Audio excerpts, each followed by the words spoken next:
was a suburban mom, but she lived a double life. She had the ability to see beyond what most other people could. She was a code-breaking Quaker poet who hunted Nazi spies. And with the invention of radio, the world's secrets are flying through the ether. The United States had no code-breaking agency. There was no NSA, there was no CIA. She figured out methods of solving secret messages that had never been imagined before. She's being asked to break codes for the United States military in a world war. This is as deep as on-the-job training gets. She begins the development of strategic intelligence. She was really visionary. The Germans have no idea that the spy ring was broken up because their codes had been broken. One of the headlines in a story that she appeared in was "Solved by Woman." They don't talk about her ability to break these codes. They talk about how she's this dainty little woman. Elizabeth's story remained untold for so long, mainly because of sexism and secrecy. And if we could miss something as big as Elizabeth, who else are we missing?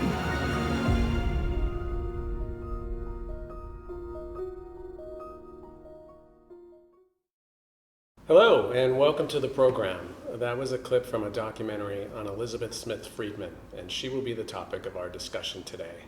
But first, let me welcome the panelists. Thank you, everybody, for being here. I appreciate it. Thank you. So, Elizebeth Smith Friedman was an American codebreaker during both World Wars. She and her husband, William, were forerunners in the field of cryptology. Her efforts, particularly in World War II, saved the lives of thousands of servicemen due to her brilliant ability to break Nazi codes and prevent German U-boats from sinking Allied transport ships. Much of her work through the decades has been largely kept secret. As Elizabeth took an oath of silence, often she had to stand by and watch others take credit for her work. However, finally, in 2008, files on Elizabeth's work were finally declassified, and we learned a lot about this remarkable woman. We have several clips we're going to watch today on her life, and it's from the American Experience program on PBS. I've been really wanting to do this program, so I'm so glad you guys are here to participate. So let's start this off. I guess my first question is, had you heard of Elizabeth before? And now that you have, what are your thoughts on her? Karen, why don't we start with you? I had never heard of her before. Yeah. I had been interested in how the code breaking works because my dad was on a ship in the Navy called the USS Pillsbury, and they captured the U-505 submarine. And part of that was an Enigma code machine on there, and grabbing that and all of the code books, and then not telling anyone for a year until after the war was over, so that they could try to continue breaking the codes. I guess these Enigma machines are all different ones that have different kinds of codes. So hearing about Elizabeth Friedman and what she did and how quiet that was, how nobody knew until years later, it's fascinating to think about. And as the speaker on that video was talking and saying, who knows who else is out there, and other things that we don't know. Yeah. And I'm really glad that she got into code breaking. Yeah, right. How about you, Ashley? Had you heard of her before? I have personally never heard of her before. I found her story to be very fascinating, and it also made me angry that nobody's ever heard of her before, and that she lived in like the shadows for such a long period of time. Right. Yeah. What about you, Audrey? I hadn't as well. I think it's very interesting how oftentimes in history we find out things like this after the fact. A lot is hidden from people, and I'm fascinated in those stories. But yeah, I hadn't heard of her, and I also share that bit of tension because she never really got what she deserved. Right. What about you, Mike? I had never heard of her. I was aware of code breaking that took place back in the day, but I was really impressed with the fact that she came from this Quaker family. Yeah. And back then, I mean, let's face it, there was a lot of discrimination with women. Really, you were supposed to be just barefoot and pregnant. That was kind of the thing to do back then. And the fact that she said, no, that's not the way I want it for my life, without any changes in the society. She basically, took her father on. Her mother seemed very supportive of this whole thing, but her father wasn't happy with her decisions. But the fact that she wanted something better in her life, and she ended up, doing this code breaking that really helped us win the war. It's amazing. It really did. Someone could do that. So yeah. Yeah. Well, we have a second clip really we're going to watch, and this is on Elizabeth's early years, and it kind of goes into her relationship with her father and her mother. So let's take a look at that, and then we'll talk about it when it's over. Elizabeth came from a large Quaker family in small town Indiana, and from a very young age, she felt like she didn't fit in. Her mother, Sophia, had delivered 10 children, the first when she was only 17. Elizabeth, born in 1892, was the youngest. Elizabeth often felt pity for her because Sophia's life had been completely overtaken, it seemed to Elizabeth, by childbearing and child-rearing. She didn't seem to be able to pursue any kind of a life of the mind.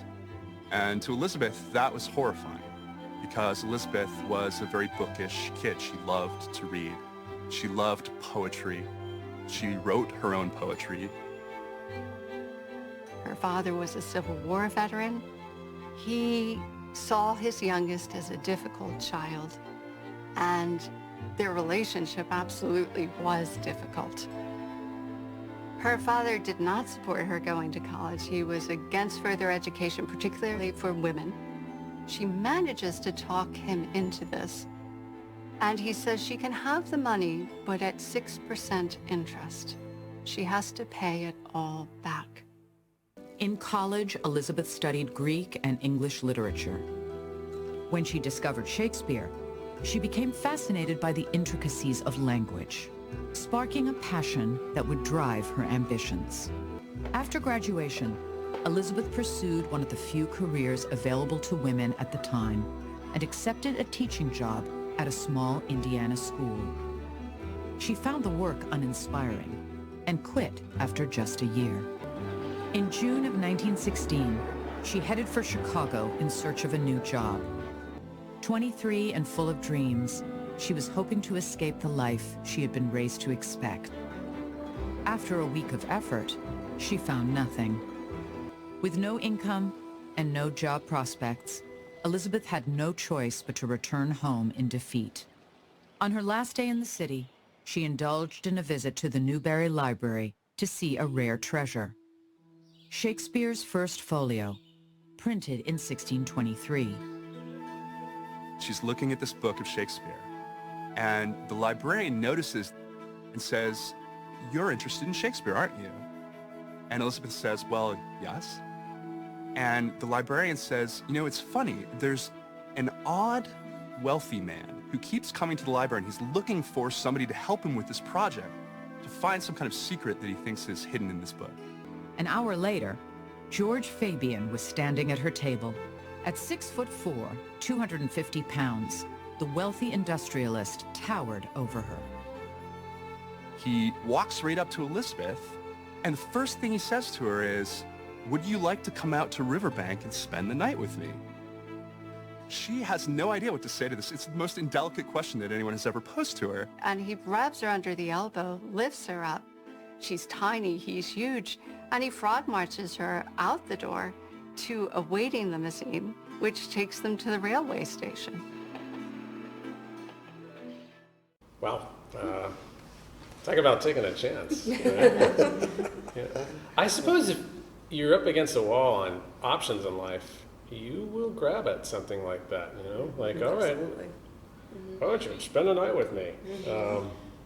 Yeah. Definitely. Yeah, it's interesting. That part of her life is really inspiring. The fact that she went to school for poetry and ended up having to teach when she didn't want to, and ended up becoming a code breaker. The idea of being able to allow opportunity to happen, being open to it.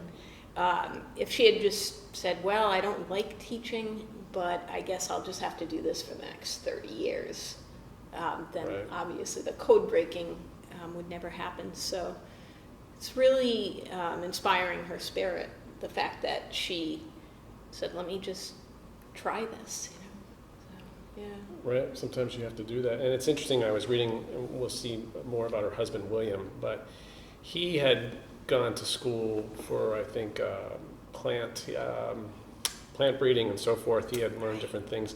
And he was in New York on Long Island, and I was working for this guy, Davenport, who started to get into eugenics. And then William didn't like that, but he saw no way out. And then he got a letter from this Fabian fellow. And so he took a chance. So the two of them both took chances early in life because they didn't like where the road was going to take them if they didn't. So you got to admire that. That's hard to do. I mean, we think of our own lives. I mean, how many times have we taken a chance?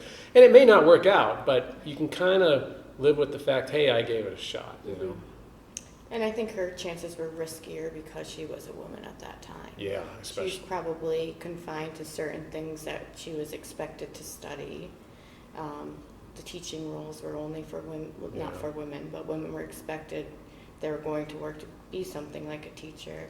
So I think it was more revolutionary that she took these chances than it was for a man.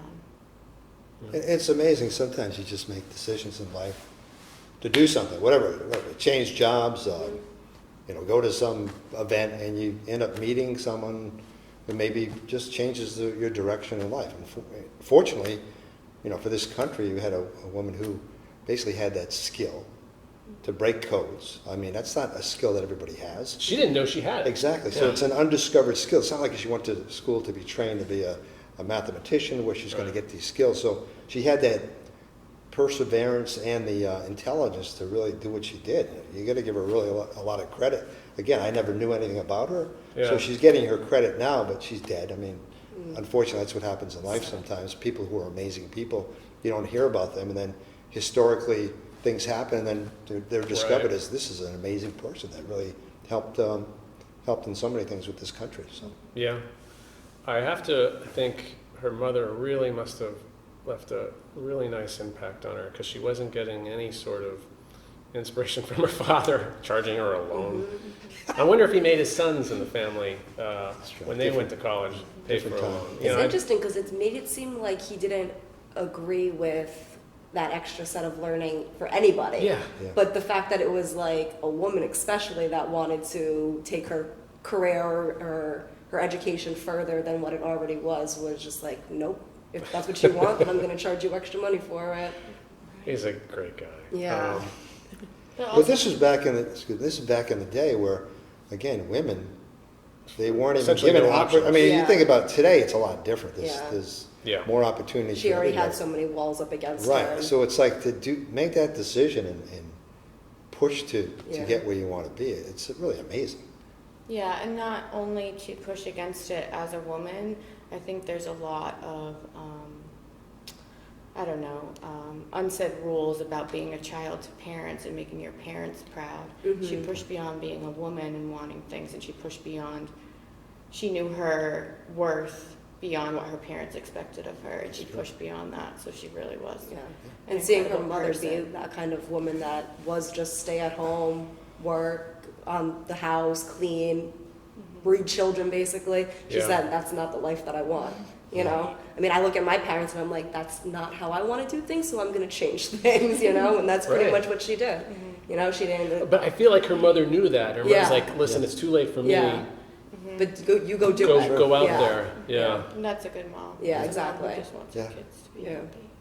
Poor mother, though, 10 kids. Woo, that's rough. One of them died, I think, early on in my reading. But still. That's tough.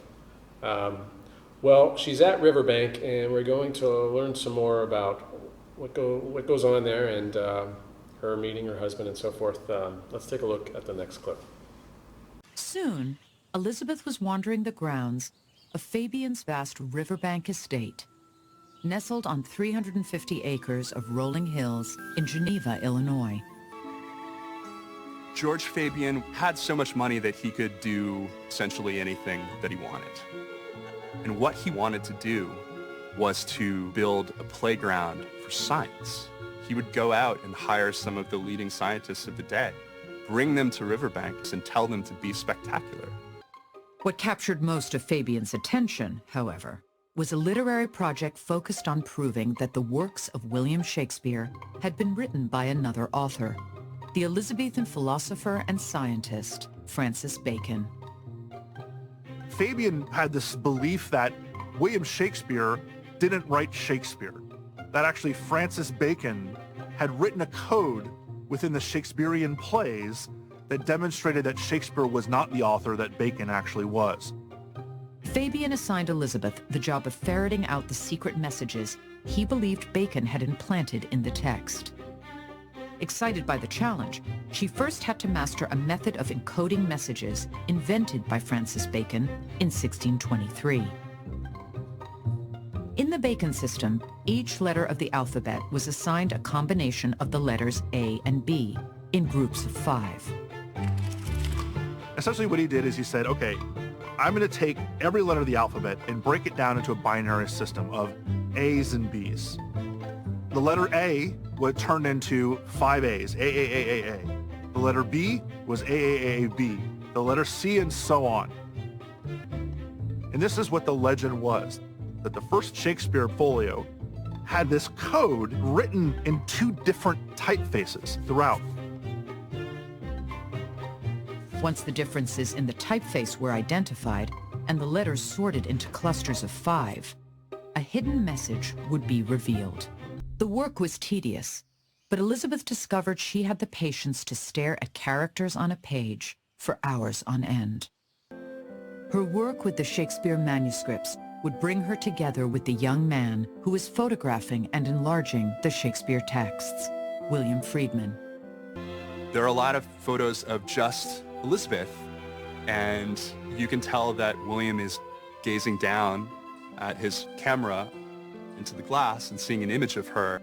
He was very quickly falling in love. The couple were an unlikely match.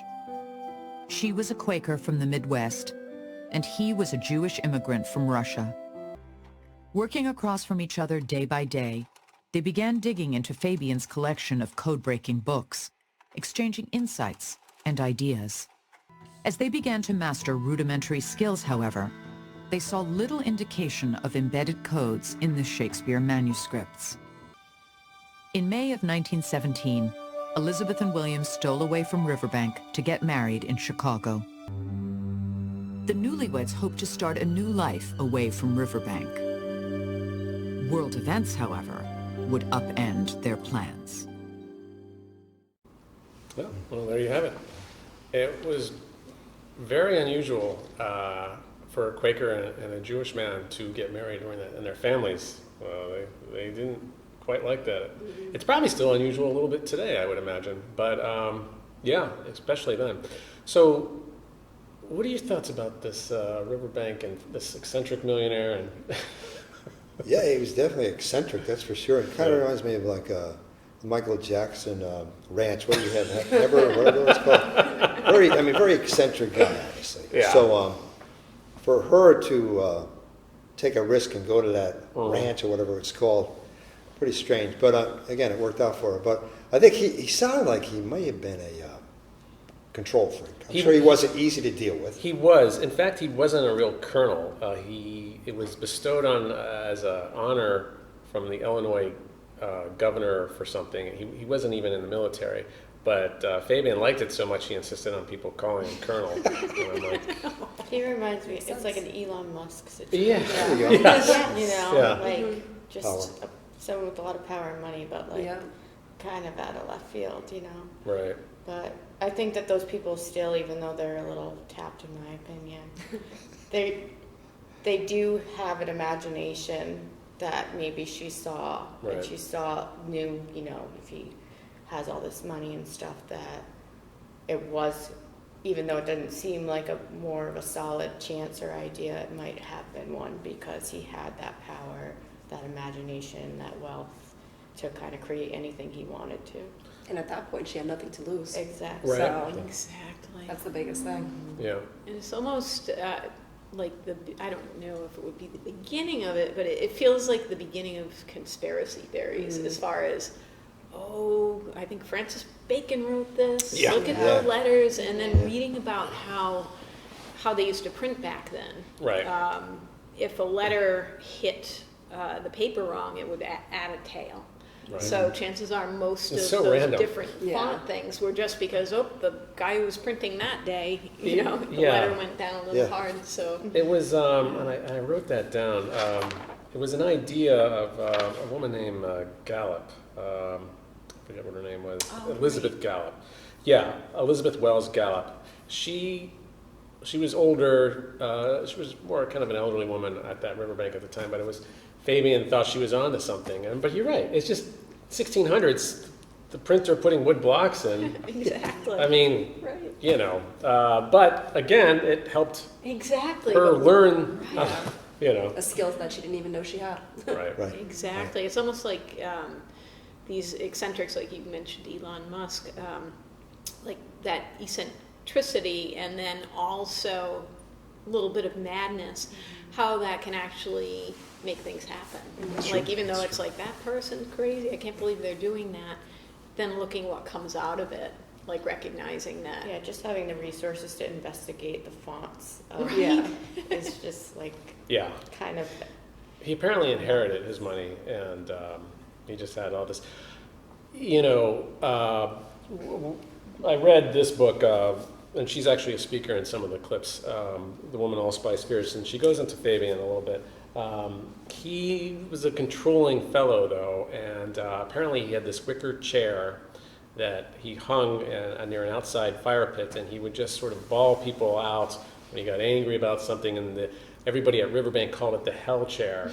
And so, he's imaginative, he has the money, and you kind of need those people who are a little, but at the same time there's a price. This guy, and also, and we'll see later on when, I don't know if we'll actually see a clip on this, but when William and Elizabeth eventually want to leave Riverbank, he gives them a hard time, and he's like withholding their mail and just very controlling. So there's a two sides to people like that. But again, it was an opportunity, and they took advantage of it and something good came out of it. No question. Yeah. So it's the beginning of World War I, and that's where they left off. And we're going to see what Elizabeth did to help us during those years. Let's take a look. A month before they wed, the United States had entered the Great War in Europe. A war unlike anything that had come before, in part because of the invention of the radio. Suddenly, the air was full of messages, relaying information that could win or lose a battle, destroy a regiment, or sink a ship. All of it easily intercepted by anyone with an antenna. The invention of radio completely transformed the value of codebreaking. So it put an incredible premium on cryptography, on strong codes and ciphers. The problem for America is that on the eve of World War I, the United States was completely unprepared to break codes in the war. At Riverbank, George Fabian saw an opportunity to serve his country and to enhance his reputation. He established the first dedicated code-breaking unit in America, and much to their disbelief, placed Elizabeth and William in charge. The couple scrambled to expand their knowledge of code-breaking, starting with the most fundamental concepts, like the difference between a cipher and a code. A code is when you take a word or even a phrase and you replace it with another word or a phrase. A cipher, on the other hand, is taking individual letters or groups of letters and changing them through some process, through some algorithm, into other letters, into numbers, into symbols, into anything, so that you can mix up the message and make it unreadable. Elizabeth quickly discovered that she was quite good at spotting patterns hidden in the texts. Before long, though, William and Elizabeth reached the limits of what was known about codes and ciphers, and they began inventing their own methods. They documented their breakthroughs in 8 volumes, known as the Riverbank Publications, which established a mathematical foundation to the principles of cryptology. In an age when code-breaking was becoming a weapon of war, Elizabeth and William were forging a new science of immense power. It was a heady time for Elizabeth. She was training the first generation of codebreakers for the U.S. military. For fun, they embedded codes everywhere, even the officer trainee class photo. A good chunk of the people in the photograph are looking forward, but a good chunk are all looking to the side. It turns out that each person in the photo stands for a letter in Bacon's biliteral cipher. So the people who are looking off to the side are the B form of the cipher, and the people who are looking straight ahead are the A form. And when you put it all together, the people in Bacon's cipher spell out the phrase, knowledge is power, which is one of Bacon's mottos, and a motto that William and Elizabeth adopted as their own. And it's not written in letters, but it's written in people. At war's end, William used his military contacts to line up a job in Washington. Technological innovations were fueling a global race to create ever more advanced devices for making and breaking codes. The post-war world was still a dangerous place. In 1921, William went to work for the Army Signal Corps, developing new cipher machines. Elizabeth was also offered a job, but at half of William's salary. She took the position, but left after a year. She believed her code-breaking days were over. Yeah. There you go. Any thoughts on that time of her life?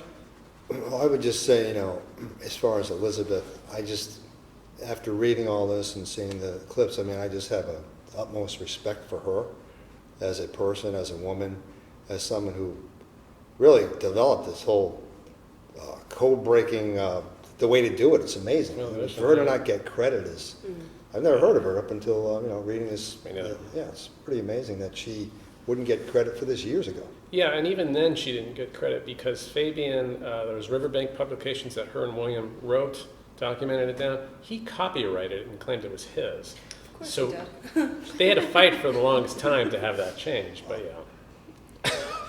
Makes sense. Men.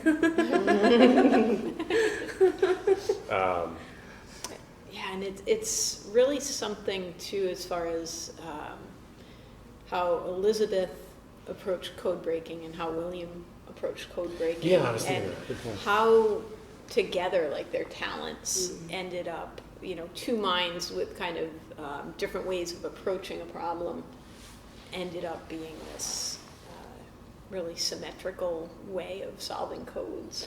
Right, because I understand, because he studied mathematics, he was more mathematical, where she studied English Lit and Greek, and so she was more language. And the two of them, it's like the Beatles. You have Paul and you have John, Right, exactly. and it just, when it's together, it's magic. Yeah. Really, really interesting. And again, neither one of them had any idea what this was about until, and then they forged sort of the foundation for it. It's kind of amazing. Yeah.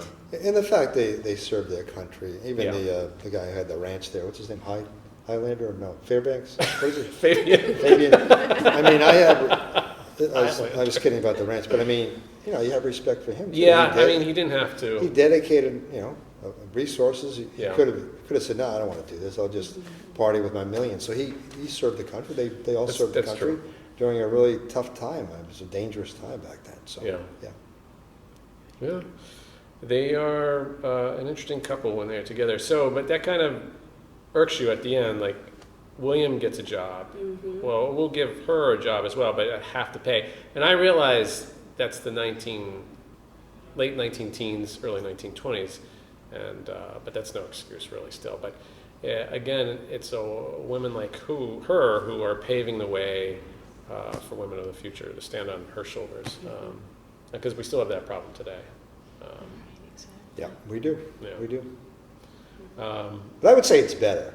It's better today than it was. I would back argue, at that time. A lot better. I don't know, what do the women of the panel think? Is it much better today, or do we still have? I think we have quite a way to go. Yeah. I read something the other day, and they're like, there's 15% of CEOs are women still. Yeah. Still. Yeah. So. It does make a difference. Well, I would say this, as far as, let's face it, discrimination has taken place. Yeah. over the course of history for many reasons. Women being discriminated against. I think that still is the case. However, we've made strides. I work for a company, I retired recently, but my company had a goal.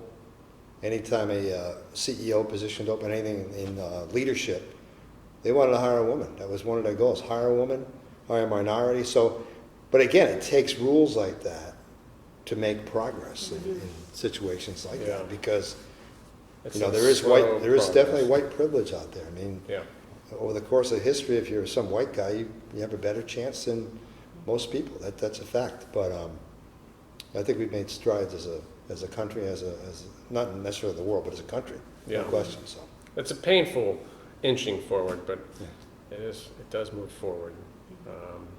Well, we have the next clip is the Prohibition years, and we will see that she's involved in tracking down rum runners. So let's take a look. Codebreaking unexpectedly entered Elizabeth's life again in 1925, when a Coast Guard officer knocked on the door of her suburban home with an urgent request. The Prohibition Act, signed into law several years earlier, had triggered an explosion of illegal trafficking in alcohol. A massive black market rises up, and it's controlled by gangsters, racketeers, and mafiosi. The Coast Guard was charged with stopping the deluge of liquor coming in by sea, but it only had 200 boats to patrol 5,000 miles of coastline. The rum runners, on the other hand, had unlimited resources.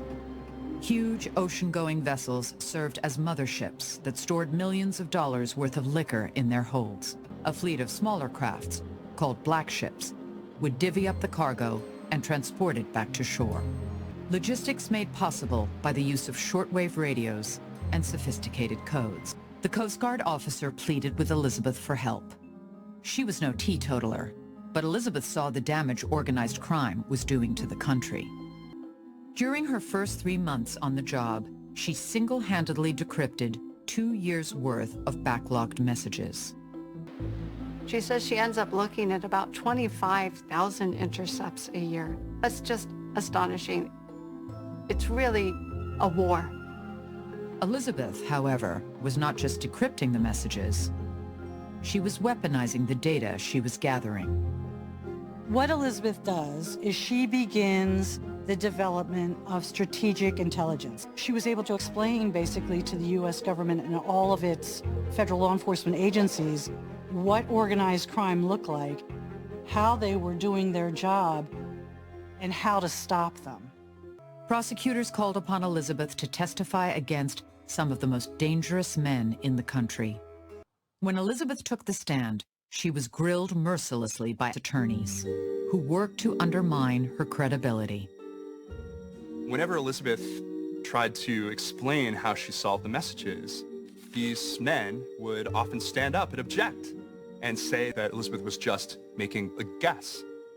She got so fed up with the repeated objections of the defense attorneys that she asked a judge if she could have access to a blackboard. And Elizabeth proceeded to give a class in code breaking.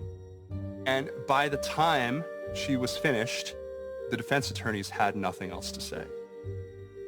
Reporters expressed surprise that one woman could take down some of the most dangerous gangsters in the country. By 1931, Elizabeth's work was so indispensable, the Coast Guard approved her plan to build an official code-breaking unit. One of only a handful of such units in the country, and the first to be run by a woman. Well,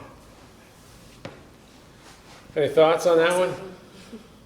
Well, it's interesting, again, a different time, but to have a headline, can you imagine having a headline today, woman cryptologist? Who cares if it's a woman or a man? I mean, it's a lot different today as far as like, that type of statement is like, I know. It's ridiculous. It's but I would say this, so as far as the, you could talk about prohibition, that's like, you could talk about that for a long, long time, because why was there prohibition to begin with? That's a completely different subject.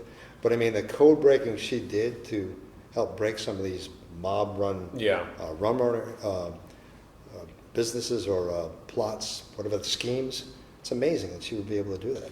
Yeah, and they even said, she's not a teetotaler, but she saw that there was Coast Guard servicemen being killed, and there's lots of violence in the streets.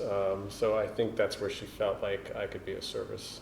Definitely, and there's something so powerful about the fact that she's in this courtroom with all of these high-powered lawyers with, representing some really powerful men. And she's like, let me teach you something. I would like a blackboard, please. And the fact that, the power in that. Is the fact that she had to teach them about it for them to believe that she really knew what she was talking about, though, is Right, exactly. I think they assumed that they would just undermine. Yeah, exactly. Right. Oh, it's just some woman. They were going to play that defense, right? And you're just making up a story for Saul to believe or try to attempt to disbelieve. She had to be very brave, though, to stand in front of those men, like some of the scariest men probably in the country. They're lawyers. They have a lot of blood on their hands, so she was very brave. Yeah. And, the clip was saying how Elizabeth sort of almost kind of taught the government how to be strategic with their intelligence, how to put it together. Again, groundbreaking at the time. It's funny, just to go on to the prohibition, this is what happens when you make something illegal. You're just going to create a black market, and it's going to get ugly. And it's never about recovery or education, like don't drink too much, here's why, or the same with things with drugs and so forth. It's always sort of enforcement. You're just going to enlarge a situation and a problem. It's I think there's something to be learned from that, It's the same thing telling a kid no. They're going to do it. They're going to find a way to do it. Stay out of my secret hidden closet of mistake, And that's the first thing it's going to do when I leave the room. It's going to go in the closet. But so she's building a foundation. She's teaching them, telling them how you can be strategic, testifying at these trials. She's a force. No question. She was.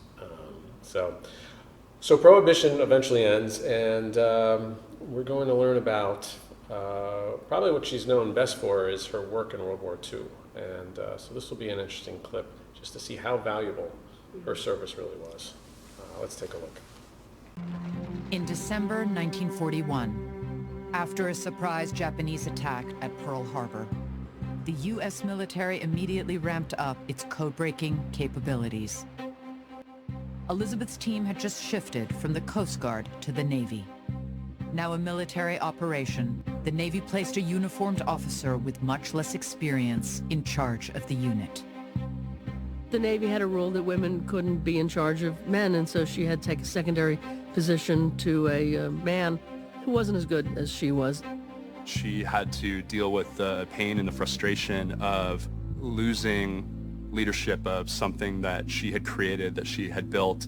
The unit's assignment was to monitor communications between a Nazi spy ring in South America and the German High Command. Among the decrypted messages, one name appeared over and over: Sargo. She doesn't know it yet, but she's starting to suspect she's onto something big, and she is. Sargo is the code name for a man named Johannes Siegfried Becker. And Becker is the SS's main man in South America. As Elizabeth began to decode Sargo's messages, she made a startling revelation. His network was transmitting the locations of Allied ships to U-boats in the Atlantic.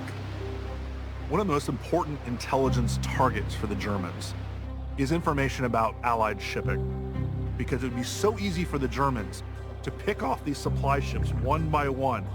In March of 1942, Elizabeth decrypted a series of ominous dispatches about the largest of the Allied supply ships, the Queen Mary. With her record-breaking speed and size, the Queen Mary's military value was so great, Adolf Hitler was offering $250,000 to the U-boat captain who could bring her down. On this trip, more than 8,000 men stood to lose their lives if the ship was sunk. Guided by the secret messages, the U-boats found the Queen Mary off the coast of Brazil. But before they could strike, Elizabeth's decrypts were relayed to the ship's captain. He was able to take evasive maneuvers and bring the ship safely to port. As soon as Elizabeth started unlocking Sargo's messages, the balance in the Atlantic began to tip. Then, without warning, the Brazilian police started rounding up the Nazi spies, driving Sargo further underground. Within days, the airwaves went silent. One of the worst things that you can do if you're chasing spies is to arrest them before you're done following them and watching them and seeing what they're doing. Elizabeth was stunned to learn that her work had been tripped up by one of her own. The Brazilians were conducting the arrests at the behest of the American FBI director, J. Edgar Hoover. Hoover wants the glory. Hoover wants the headlines. Hoover is now completely cutting us off from this life-saving intelligence. This puts Elizabeth and her team back at square one. Sargo escaped and immediately rebuilt the network. The spies set up 15 new circuits, each adopting a far more complex system of codes. Elizabeth suspected that the codes were being generated by a highly complex machine called the Enigma, used by the German intelligence services. The British were using a newly invented decoding device to crack into the version used by the German military. Elizabeth, her tools were still only pencil and paper. Day after day, she waded through the messages. After 2 months, she spotted a chink in the Enigma's armor. She intercepted a cache of 28 messages, all sent in the same key. A careless mistake made by the spies. The breakthrough enabled her to make inroads into the machine's system. From her tiny office in Washington, Elizabeth shadowed Sargo's every move. Any which way they turned, his spies were outflanked. In the end, Elizabeth is able to give information to the Allies, which allows them to break up the spy ring and do it in such a way that the Germans have no idea that the spy ring was broken up because their codes had been broken. Within months, the Nazi threat in the Western Hemisphere was eliminated. Sargo went into hiding. He would never rebuild his network again. Well, that's heavy stuff. It's a lot of work. Yeah. Day after day, pouring through that stuff. The Enigma machine, what I found really fascinating is, like, I think you were mentioning before the show, like there were several different types of Enigma machines that the Germans were using, but they were very difficult to break. And, you know, I think Alan Turing in Britain, they were working, but they had sort of one of the first computers. To, you know, Elizabeth still with pencil and paper, and she breaks it. It's amazing. You know, she just has this ability. Yeah. It's crazy. And I only know about that Alan Turner guy because of a movie that I watched on him breaking it. But if they were all somewhat similar, like they reset their codes every day. Yeah, they do. So they only had 24 hours to figure out how to even break the code, and then by the next day, it's doing it all over again. Right, but they figured out, I was reading about this in the book, Elizabeth could, again, she got a little mechanical. Yeah. She could figure out how, what are they, sprockets? I don't know what they're called. The rotors, how they would work, because she just got used to, even that has a pattern. And I think she found it in this one because and there was another clip, but we didn't see this, but she found the mistake that somebody made, and you're always looking for the mistake that somebody made, and that's your way in. Yeah, it seems they sent a lot of messages out in the same key where they're supposed Yeah. to change the key every single time. Right. So it's not traceable. Which they messed up, so she caught it. Yeah. I just think it's just kind of nice to hear, like, you get these seedy guys down in South America, and they're doing this. Little do they know, this woman in a tiny office in Washington is watching their every move. Exactly, and then you get the stuff going on with J. Edgar Hoover. Oh, God. All right, it's like a revisit of the Fabian guy. You know, like, let me take credit for everything that you're doing. Let me actually mess you up, and then take credit for it. All of the work you've put in means nothing now because we arrested these guys, and then now they know that we're onto them, so they're going to do something different. And she's just like, well, I'll just figure that out too. And it's really unbelievable. Genius comes to mind. And, describing her. Yeah. I would have liked to meet her. Yeah. Yeah, Hoover, I have lots of issues with this guy. He doesn't come off well. Kind of, it's got to be about me. You know, he did not have, he didn't want women as agents in the FBI. In fact, I was reading that it wasn't until after his death in the early 70s that finally they had women FBI agents. Wow. They had to wait till this guy died. Yeah. Anyway, that's getting off. But so she's, and I thought about this, how many servicemen she must have saved, because, you know, it's got to be so scary. You're out at sea and you don't know. Any moment the boat just blows up, you'll never know, you know? Yeah. But there has to be, I would imagine, I was thinking about this, thousands of descendants of those soldiers that are here today, have no idea it was because this woman broke this code and your grandfather or your great-grandfather safely made it across the Atlantic. And, you know, that's just kind of wild to think about. You know, maybe one of us, we never know. You know how history works, that people tangent off and so forth. But yeah. You also think about the men who kind of screwed things up for her, like Hoover, and how many lives he took. Yeah, exactly. Right. Definitely. Yeah, she saved a lot of lives. She certainly did by her work. But I think, you know, with J. Edgar Hoover, it's all about ego. He wanted to get, you know, credit for something he didn't do. You know, this happens a lot in life, where people they want to be the one who makes the decision. The ego gets in the way and they make silly decisions. And unfortunately, you know, the person who was in charge, in this case, Elizabeth, she gets undermined by people like that. It happen in companies where people just get undermined. It probably by happens ego. every day in our own. Yeah, it does, sure. Look what I did. Well, no, I mean, there was a team. There's a team behind you. There's a whole team behind you. You showed up at the end, kind of waved. Yeah. No, I'm kidding. But no, that does happen. Yeah, so it's amazing. It's and she has to remain silent, you know. And I was reading about during this time, she would tell relatives and neighbors, they had no idea what she was doing. Yeah. They just thought, oh, yes, she's William's wife, and, you know, send out a Christmas card, and, you know, meanwhile, she's saving the free world.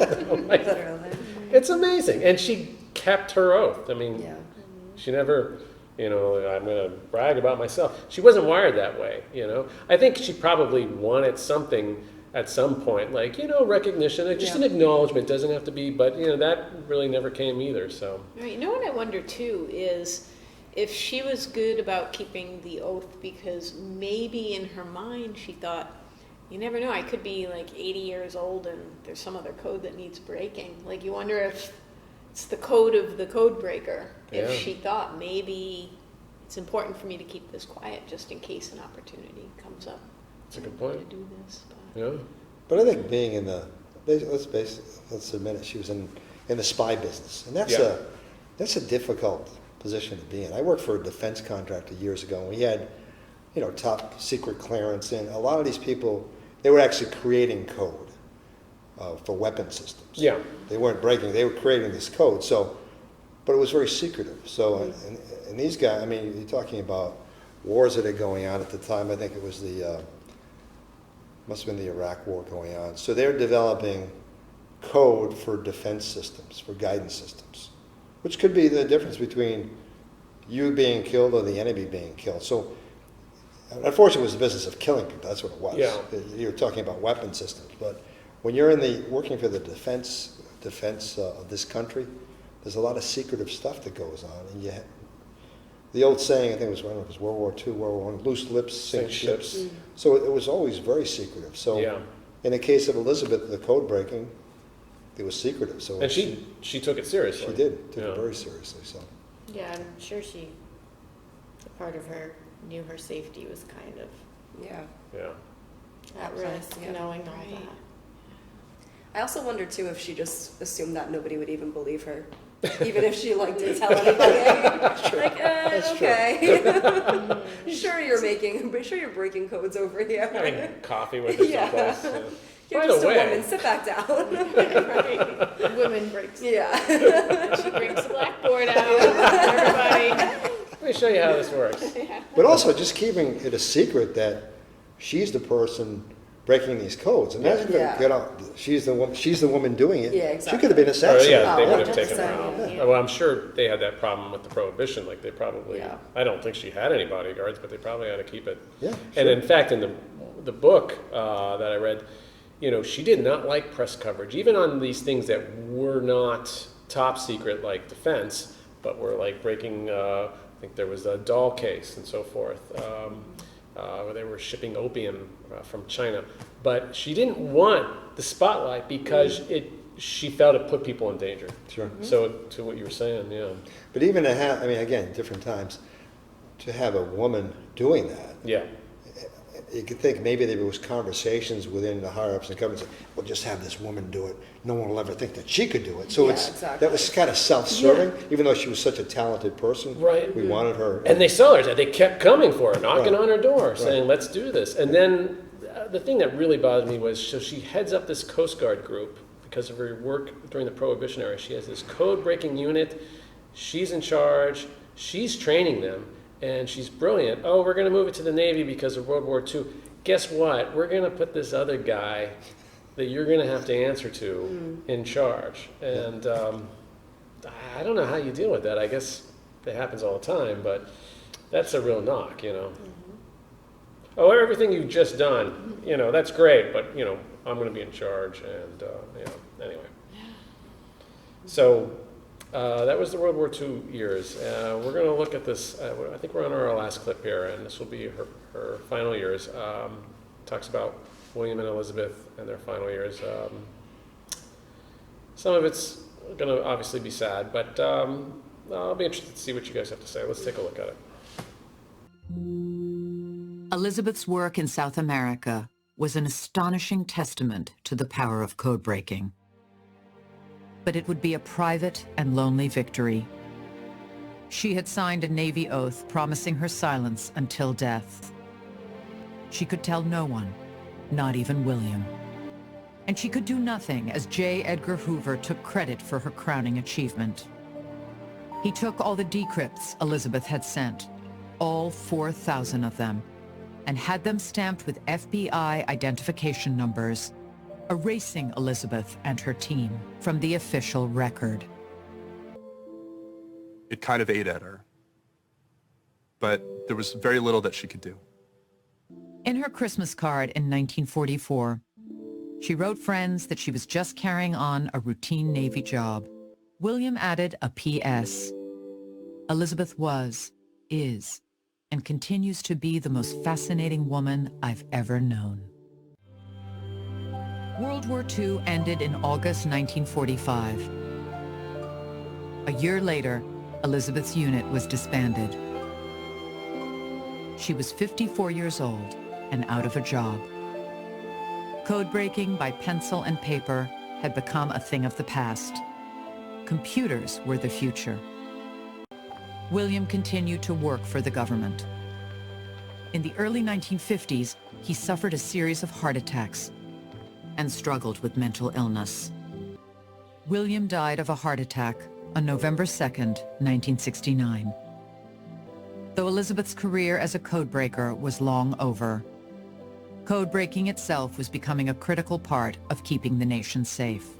Even as intelligence gathering grew into something Elizabeth could hardly recognize, her methods formed the basis of codebreaking for decades to come. She laid a foundation for what happens at American intelligence agencies every day, today. Elizabeth struggled in her final years as her savings dried up. She died on October 31st, 1980, in a nursing home in New Jersey. She took her secret life to the grave. The government kept the files detailing Elizabeth Friedman's history-making work locked away for 62 years. In 2008, decades after her death, they were finally declassified.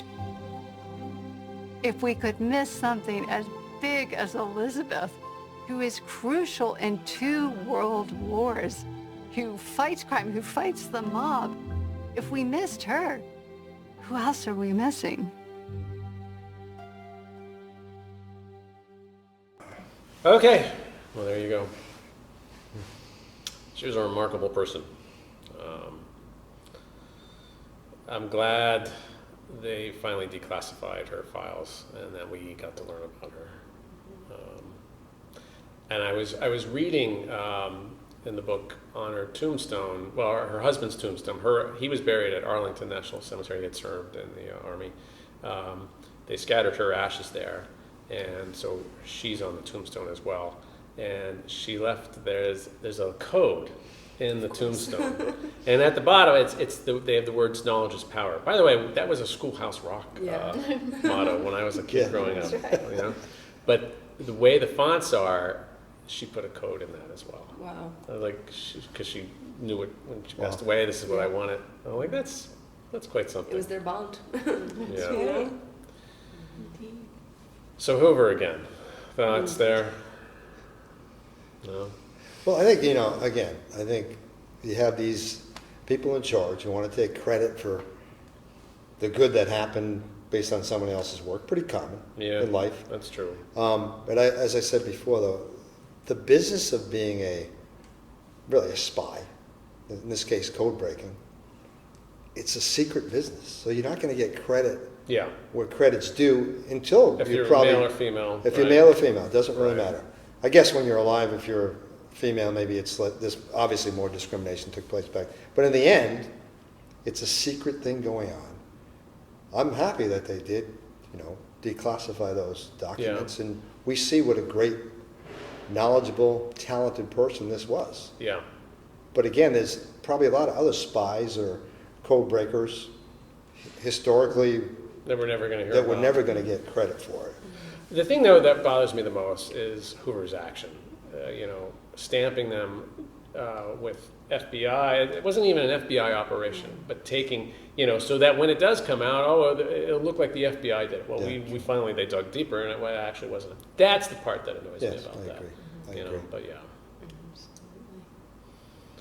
Yeah, it's, and William, too, thinking about him and how they talked about how he suffered with mental illness. Yeah. How that last job that he took, I forget which one it was so intense, and it was one where he wasn't with Elizabeth, as had been, I think, the job before. And it brought to mind the fact that Elizabeth and William were such a great team, especially in the beginning when they got to work together, and just how that breaking that bond of that team and what he went through, and we may never know what he went through, but it broke him after that it job. Really did. He had to get he had a lot of weight on his shoulders, from what I understand, and he was in charge of the NSA, the National Security Agency, I think, early on, and then he eventually moved out of that. But the stress, from what I was reading, was unbelievable. And he had mental issues apparently through his life. I was reading that they didn't know what it was. They didn't have a name for it then, but they believe it was bipolarism later on. And I think then his work only sort of worsened it. But one of the things that was interesting is that their home was raided, and I have it. After they retired, they were worried that there was too much secrecy, that the government was going to take this in the wrong direction. And I think I have something on that here. So they had a library at their home, but there was no government material there. But I guess the intelligence agency was worried that there was something, so they kind of raided it. They let them know they were coming, but Elizabeth did not like that, and I wouldn't either. Invasion of privacy. Yeah, because they saw how things were going, and I think because Elizabeth had sort of a progressive attitude too, and that probably irked some. In fact, 1947, Elizabeth warned of the dangers of atomic warfare and campaigned for global efforts to ban nuclear weapons. She said, "Your duty and my duty is to see that every young person has security and a healthy environment." She said she wanted every child to be made to feel wanted and respected as a human being, no matter what his race, creed, or color. For 1947, and they were concerned about the impact of secrecy on democracy in their latter years. They understood it could be misused, government hiding wrongdoings, pursuing hidden agendas. In fact, William, he was very involved in breaking the situation with the famous Teapot Dome scandal. It was Harding's administration, where there were secrets being passed. He was one who broke those secrets. So they, I think that sort of attitude, they're retired, it just weighed on William, and like you were saying, his mental health deteriorated rather quickly. Right, and kudos to William for how he supported her too. Yeah, he really was. Just from the beginning, how he wanted her to be who she was, and to be able to just delve deep into all of this on her own and with him, and it's inspirational. There are a lot of kind of bad guys in this whole story. Yeah. You recognize, like, wow, he was actually a good guy. I mean, it wasn't his fault that the Navy wouldn't allow her to make the same amount of money as him, and that she couldn't do a lot of the jobs that he could. And Right. It was nice that he supported her being able to be herself and not just be home having the kids. Yeah. Because I was worried when I was reading that part of the book where when she had the kids, I'm like, oh, is this where it ends? She's going to be like her Right. mom, which, nothing wrong with that for anyone who that's what they choose. But it was nice to see that she was able to fulfill so much of her intelligence and to be able to.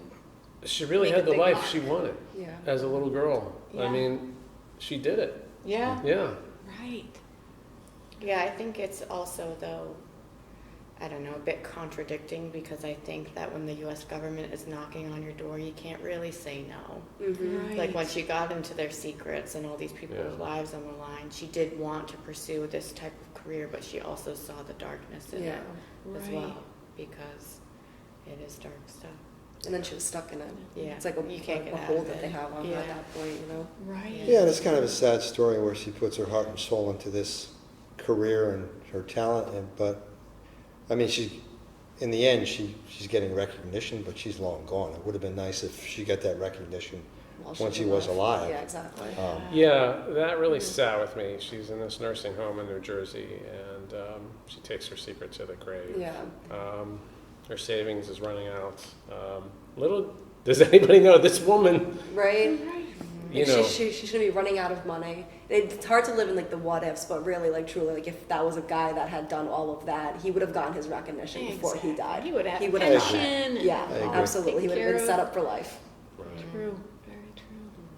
she Yeah, I made think a at different times, you're right. I think she could have maybe made it in politics. She could have Yeah. been the president of the United States under different circumstances, or the head of the FBI, Right. whatever, yeah. So, Well, there are a couple of books for the viewer.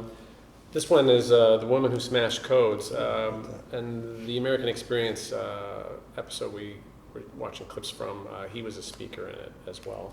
And of course, I showed you this one before, The Woman All Spies Fear. So if you're looking for more information, it's out there at your local library. But I really wanted to talk about her today, and I think this is part of just spreading the word out, letting women like that, letting people like that know that, there have been a lot of people who made a difference, and we just don't know them. But if we search hard enough, maybe we can learn more about them. So thank you, everyone, for being on the program today. I appreciate it. Thank you. thank you, Jeff. Thank you for joining us. Please join us next time when we hope our guest will be singer Rick Astley. Cheers.